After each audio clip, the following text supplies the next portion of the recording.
physics, force and pressure. Force. Now in this slide you can see three different images. One is kicking, a boy is kicking a ball and a man is pushing a table and a person is trying to pulling a door. So these are three different types of action. One is kicking, pushing, and another one is pulling. So all these actions are taken place by means of an external agency. That external agency is known as force. I repeat, so these actions are taken place by means of an external agency. That external agency is known as force. Here is the definition for force. Force is defined as the external agency that tends to change the state of motion bodies to rest. Motion bodies, it means moving bodies to rest, and the rest bodies. Rest means the body which is at state, which is at one place, stationary. Rest bodies to motion. So this is the definition of force. Force is defined as the external agency that tends to change the state of motion bodies to rest and rest bodies to motion. It can even change the shape and also the size of the object.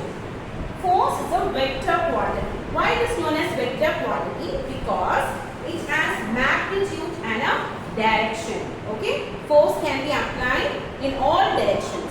So it is known as a vector quantity. And it is measured by a unit called Newton, and it is denoted by a symbol N. And now we are going to see about the effects of force. Here I have given you two different pictures. One picture, a single pin is pricked on the blown balloon. The balloon is fully blown and a single pin is pricked on the surface of the balloon. The balloon, what happens? The balloon will get burst. And in this picture, more number of pins, okay, many pins are pricked on the surface of the balloon, blown balloon, but the balloon did not get burst. Why? What is the reason for that? In this picture, a single pin exerts large pressure. Okay, the single pin exerts more large pressure over a small surface of area. Okay, a single pin exerts a large pressure over a small surface of area. Since it gets burst immediately. But here, more number of pins. Each pin exerts very small amount of pressure, and these pressures are distributed all over the place of balloon. So the balloon did not get burst. So this is an example for the effects of force. And now we are going to see about pressure. The effect of force can be measured by a physical quantity called as pressure. I repeat, the effect of force can be measured by means using a physical quantity called pressure. It is the amount of the force acting perpendicular to the surface of area of 1 square meter. Look at this picture. Okay, it is the effect of force acting perpendicular. This is perpendicular. Okay, perpendicular on the surface of area. This is known as pressure. Therefore, pressure is equal to force by area, that is P is equal to F by A. It is denoted by the symbol F by A. The SI unit of pressure is Pascal. The SI unit of pressure is Pascal. 1 Pascal is equal to 1 Newton per meter square. And now we are going to see about the pressure exerted by air. Now look at the picture, okay. If you take a glass and if you invert the glass on your hand and if you hold tightly, after some time, if you take the hand, if you remove the hand, it will get stand properly, okay. So this shows that the pressure is exerted by air also. See, the amount of force or weight of the atmospheric air that act downward on unit surface area of the surface of the earth is known as atmospheric pressure.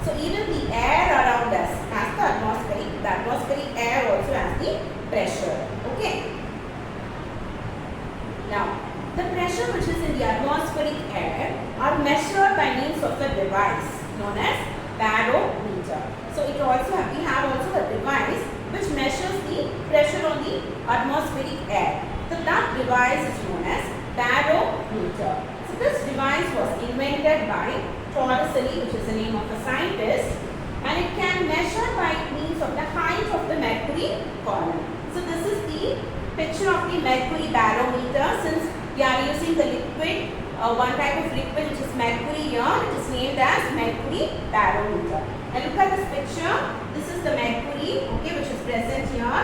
So due to the atmospheric pressure which is present in the air, okay, the level of mercury started to raise in this tube. So by the raise of the mercury column, so the height denotes the atmospheric pressure at the place at a given time in millimeter of mercury. So due to the rise in the atmosphere, the rise of the mercury, we can find out the level of atmospheric pressure wherever we are placed in.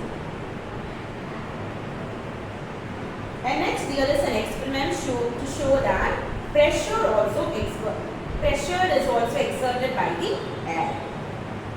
Here we have taken 3 conical flasks, okay, and we are using a unshelled boiled egg, okay, with our unshelled boiled egg. We have removed the shell of the egg, okay. So in the first picture it shows that. Before that, if you take the boiled and unshelled egg and if you place on the mouth of the conical flask, what do you observe, children? It will fall into the flask? No, it will not fall. After that, if you try with a matchstick, if you burn a matchstick or if you burn a piece of paper and if you drop the paper or a matchstick inside the flask, okay, the matchstick or the paper will burn for some time due to the air inside the conical flask, okay, and after that it will fully get burned. At this time, if you keep the unshelled boiled egg on the top, on the mouth of this conical flask, it gets freely inside the conical flask. How this happens? Okay, so when you put the matchstick, burning matchstick inside the flask, this matchstick will burn due to the air which is present inside the flask. This matchstick or a paper will consume the air which is present, consume the oxygen which is present inside the conical flask, and here it completely loses the oxygen and it gets burned. Since there is no pressure inside this, since there is no air, there is no pressure. Since there is no pressure, the pressure inside the conical flask is very less. The pressure outside the atmospheric air enters into the mouth of the conical flask. So at that time, if you keep the egg, it easily gets into the conical flask. Okay? So this experiment shows that air also exerts the pressure. Okay? And now there is an experiment to show that force and pressure exerted in liquids. So even liquids also exerts force and pressure.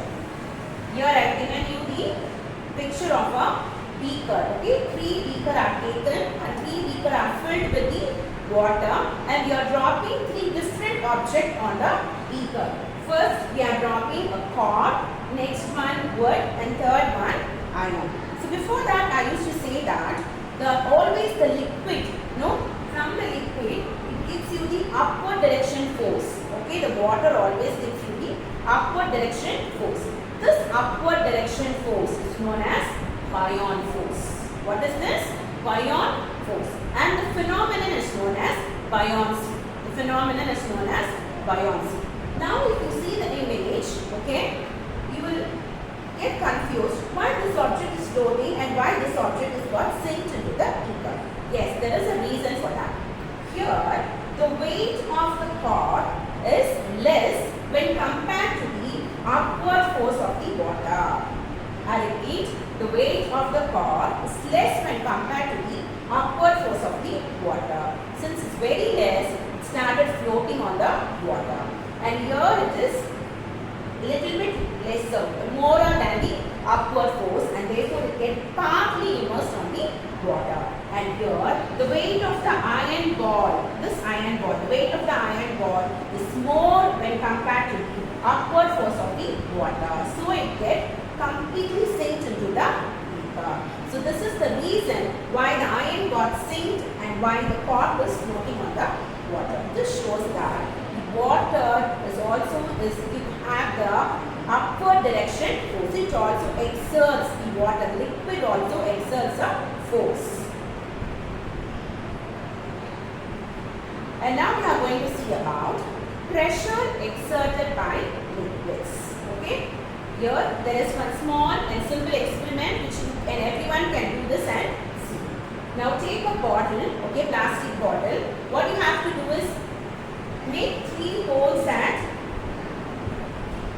same height, okay, at same 3 different holes at same height on same direction. This is 1, 2nd and 3rd. Take 3 holes on the bottle at okay, at same height, and after that blow some. After that you have to put some lot of, okay, you have to put a lot of water into it. You have to see what happens.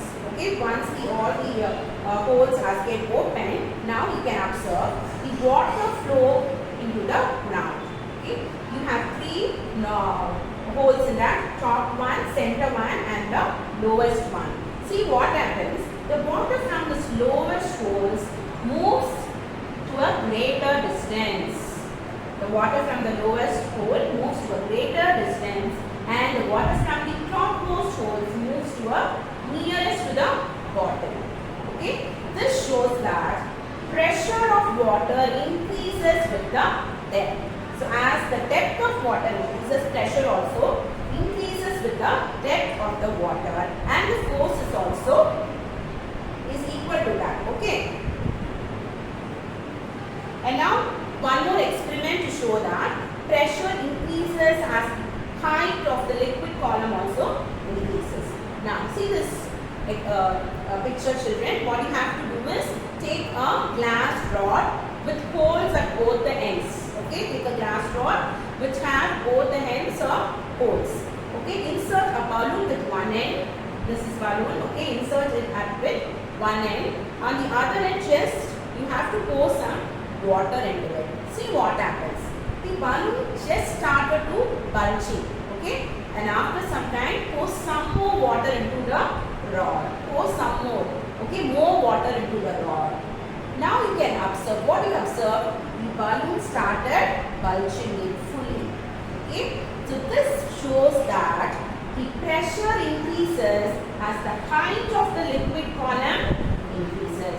So as the height of gas, you use more and more water and increase the height, the pressure also increases the balloon. So since the pressure increases, the balloon started to get bulgy. Okay, this shows that pressure increases as the height of the liquid column is increased. And now another experiment which shows that liquid exerts the pressure in same directions. Okay, take a plastic bottle and you have to put holes on all the sides at the bottom end of the bottle, and you have to pour the water and let the water come out.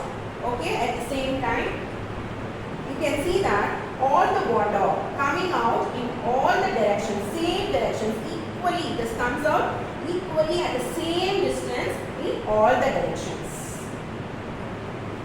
So this shows that liquid exerts the pressure in same directions. This is a small experiment which you can also try at home and see. And now we are coming to Pascal's law. So this is also a small thing which you can do at home. Now take a rubber ball which is filled with water inside it. Put some holes all over the ball. Okay, and if you apply a force at any end of the balloon, what will happen? The water inside the ball will get streamed outside, will come outside in all directions. Okay, so this shows that pressure applied at one point of a liquid transmits equally in all directions. Okay, so this concept was founded by the French scientist Paul C. Pascal. Hence it is known as Pascal's law. Okay, so what this concept is: pressure applied at one point of a liquid. If you press at any point of the ball, all the water from each and every tiny holes will come outside and equally get distributed in all directions. And now we are going to see about application of Pascal's law. How this law is Pascal's law, how this law is being used in many places. So this law is used in hydraulic lift. So this is the picture of hydraulic lift where it is used in automobiles, mechanical shop engineering like that.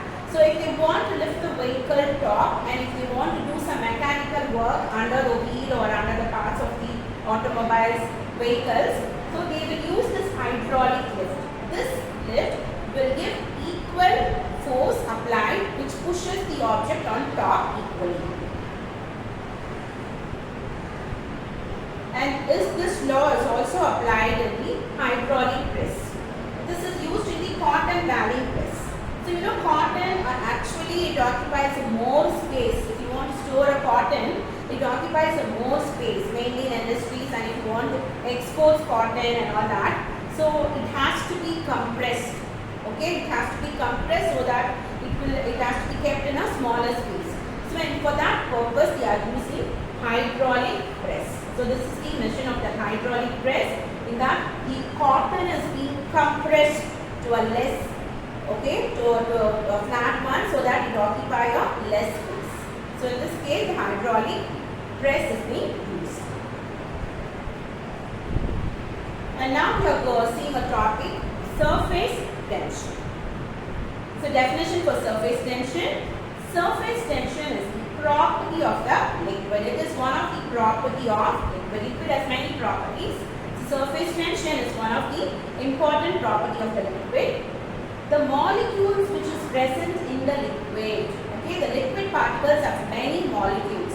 We all know that. Okay, so the molecules which is present in the liquid experiences a force which contracts the extent of their surface area as much as possible so as to have the minimum value.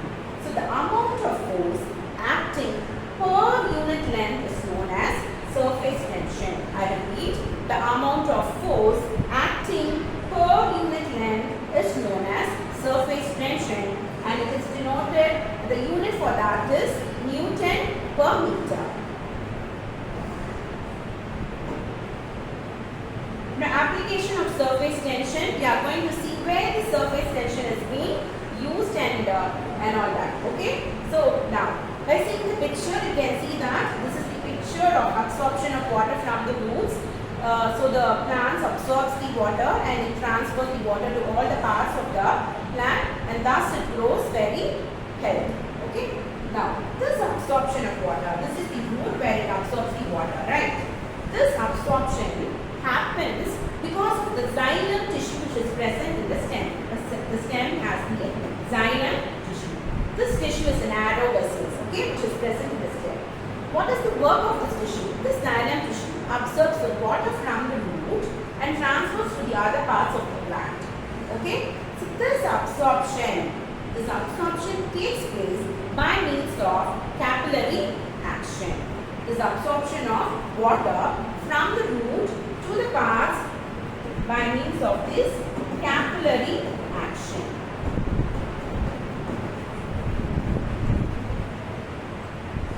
This capillary action done by means of a surface tension. Because of the surface tension of water, this capillary action takes place. This helps the stem to absorb the water from the roots and transfers into the other parts of the plants. Water strider insect is a type of insect which slides on the surface of the water due to the surface tension of the water. So this is the picture of the water strider insect. See how it slides on the water. So this happens due to the surface tension of the water. Okay. And now we are going to see about the viscous force. Now here I have a 4 bottle. Each bottle contains a different type of liquid. So one bottle contains water, another one oil, another one ghee, another one honey. Okay, all the bottles contain different different types of liquids. So if we drop an object, any object which is a small object, if you drop one object into the liquid, it transfers at the end of the bottle very easily. But in the liquid, this object takes some time to reach the end. In the honey, it takes more time to reach the end of the bottle. This happens because of the viscosity. Okay, this happens because of the viscosity. Because of the frictional force acting between the surface layer of the liquid. There will be a frictional force acting on the liquid. On all these liquids, there will be a frictional force. So, because of the frictional force which happens between the successive layer of the liquid, this will take the object to drop down into the end. So, since there is the frictional force between the layer of the liquid of water is very less, it takes the object to get easily into the end of the bottle. But the frictional force in the layer between the layer of the liquid with the honey is more. Because it is more, the object takes more time to reach the end of the bottle. So that's what you are written. So the frictional force acting between the successive layer of the liquid, which acts in order to the opposite relative motion of the layer, is known as viscous force, and the property is known as viscosity. Its unit is points in CGS system and Newton seconds per meter square in SI system.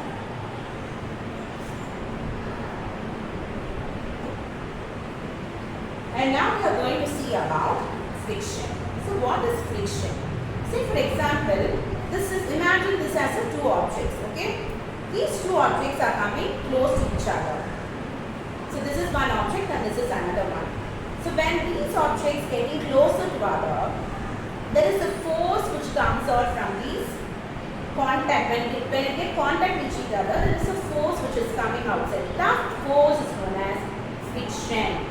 Okay, friction is a force which comes out in the opposite direction of two objects. Okay, rubbing the hand is also done by means of friction, and as a result of rubbing your hand, what will happen? Heat will get produced. So this is known as friction.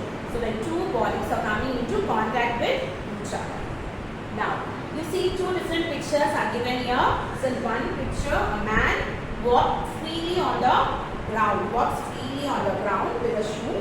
Another picture shows that a man tends to fall, okay? He's not able to walk freely. He tends to fall on the wet surface. Understood? He tends to fall on the wet surface. Why this happens? Because the frictional force, that is the friction between the shoe and the ground, okay, is more. Since the friction is more, he can walk freely on the ground without falling. But here, the friction between the wet surface and the shoe is less. Therefore, the man tends to fall on the ground. Okay. Friction can produce the following effects. So when two objects come in close with each other, so it produces many effects. So what are the effects? The first one, friction opposes motion. Because of friction, when two objects are in movement, it opposes the motion. It can also stop the movement, opposes the motion. It causes wear and tear of the surfaces in contact. When two surfaces coming in contact, it can even also damage the object when it comes in contact. And it also produces heat. Best example for that is burning of matchstick. If we take a matchstick and if you rub the one side of the matchstick, what will happen? You will get fire, isn't it? So this happens due to the friction. And now we are going to see about types of friction. What are the types of friction? So here we have two types of friction. One is static friction and another one is kinetic friction. So as we know that static means keeping at rest, which makes the object remain stationary, and kinetic means which makes the object to move. Its moving is known as kinetic friction.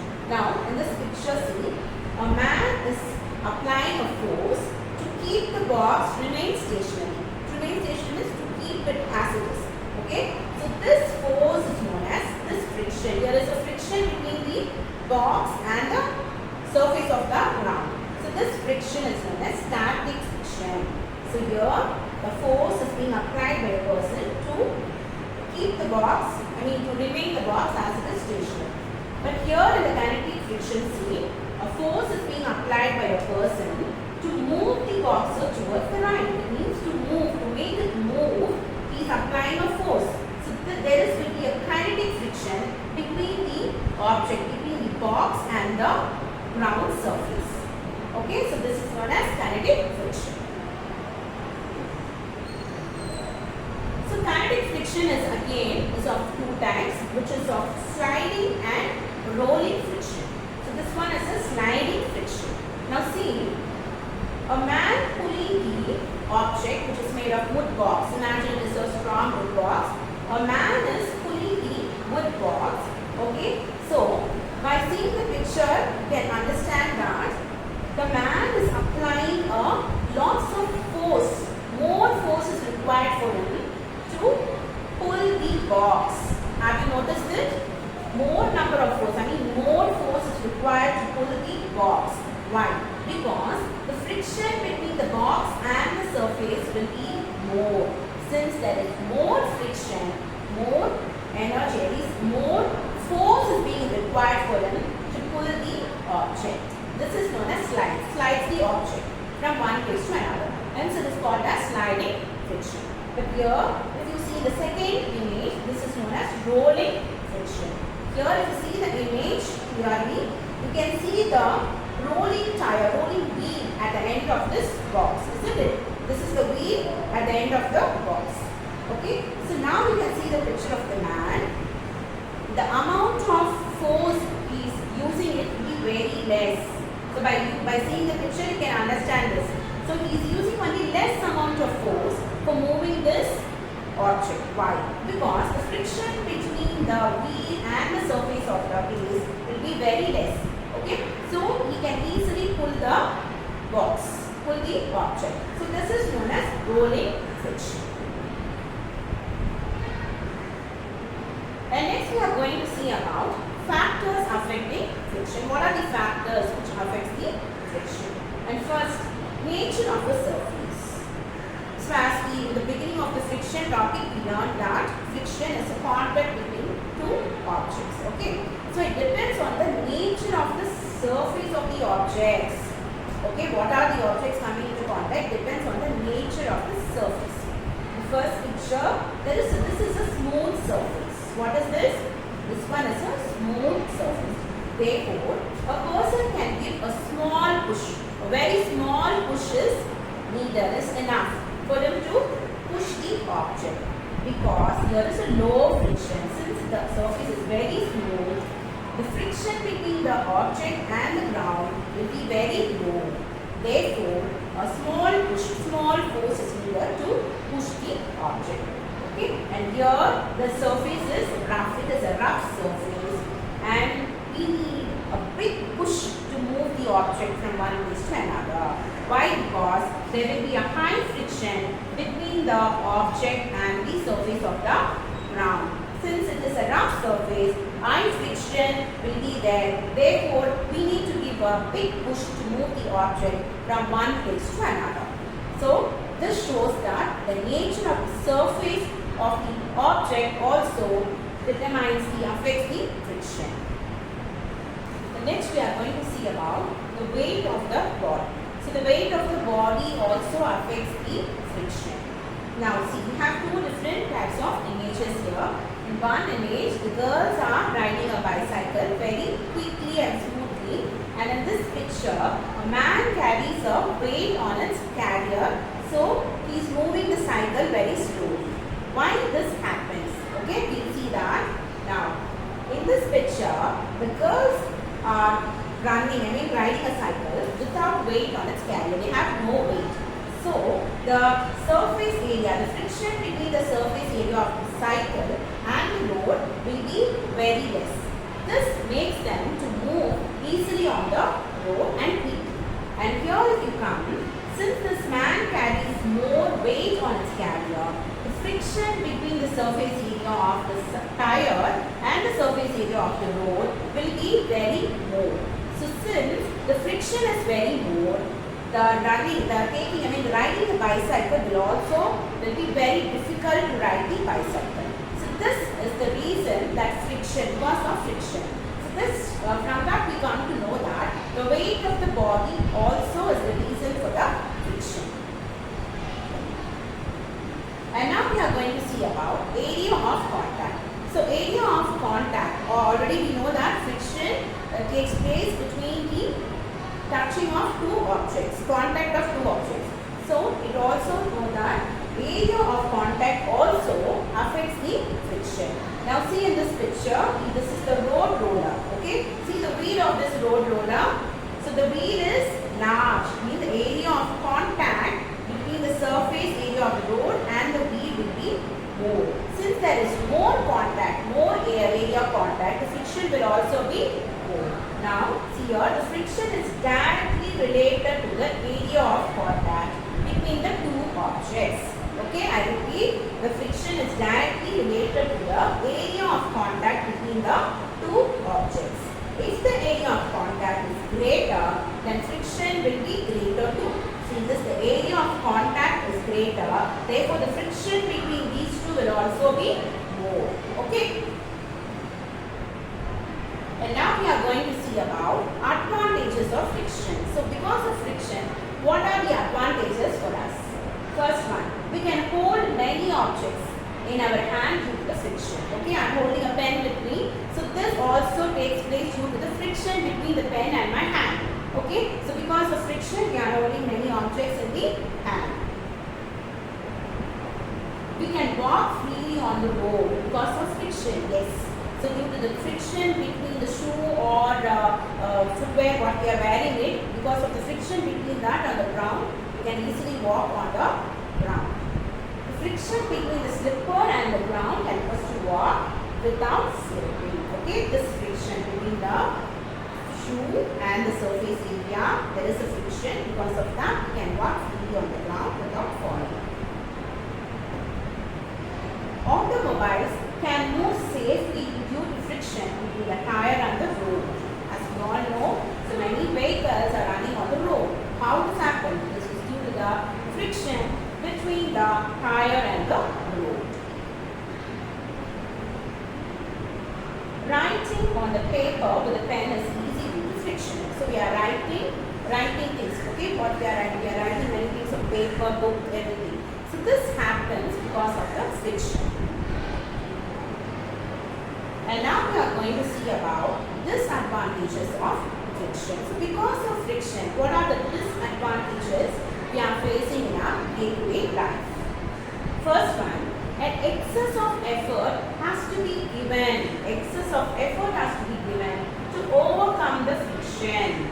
Okay, while operating machine, due to friction, we use more amount of energy is needed to run the machine. So because of that, more amount of energy is wasted. If there is more friction, more amount of energy is required to overcome the friction.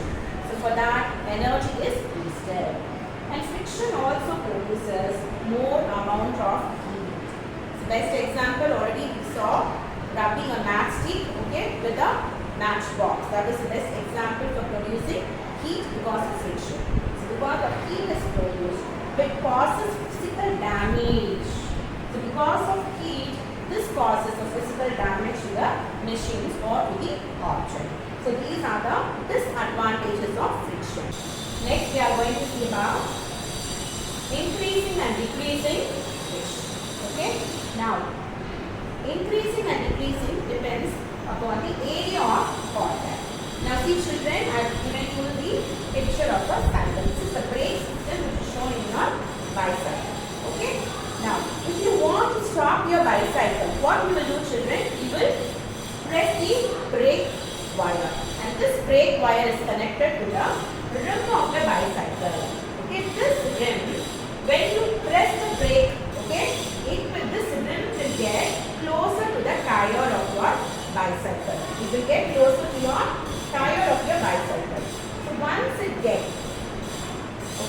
it gets closer, they will run. Friction will happen between the rim and the cycle tire.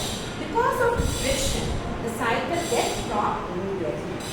Okay, this is the reason why the cycle stops by using the brake system. Okay, there is a rim which is attached, and use the friction of this rim with the tire, the cycle stops immediately.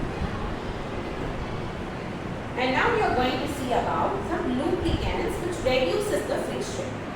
So what is lubricants actually? A lubricants is a substance which reduces the frictional force. Okay, lubricants is substance which reduces the frictional force. Example, grease, coconut oil, graphite, castor oil, etc. Now see, here, because of friction, when it stops doing any work and all in your machinery parts, what they will do? They will apply the grease. Okay, that's what I am doing in the picture. They are applying a grease for the parts of the machine so that it runs properly. And here they are using the oil to run the machine properly. So these lubricants are also used to reduce the friction between the objects. Okay children, so with this we are completing this chapter, force and pressure. So we will see you in the next class with the new topic.